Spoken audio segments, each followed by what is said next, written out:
So first things first, let's try to avoid a disaster before sitting down and thinking together as to how we come to a very, to come to a fair and a lasting solution. We are in favor of finding a compromise solution to a complicated problem through dialogue.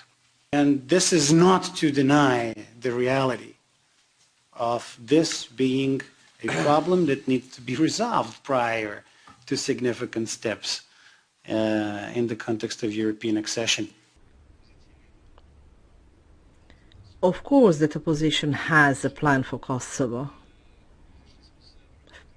We have concrete things regarding the continuance of a dialogue.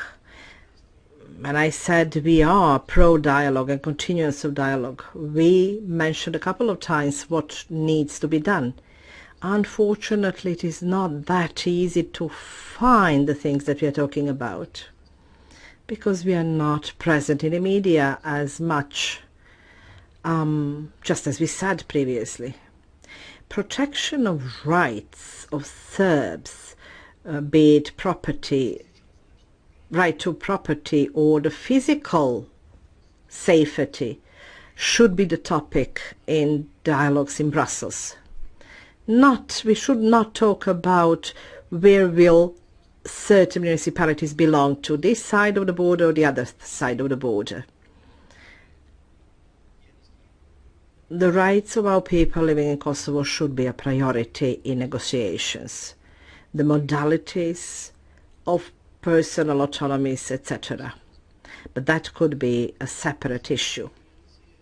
Protection and guarantee for the cultural heritage, for the churches and monasteries of Serbs. The things that haven't been touched upon in a dialogue, they should be also one of the priorities.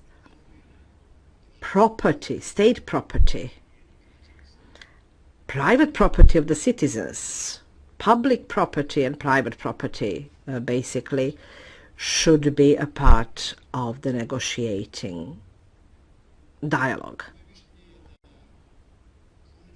I believe that the final status of territory cannot be a subject of discussions as long as we do not find a solution for the things we talked about, and as long as we don't get the guarantees that this will be respected.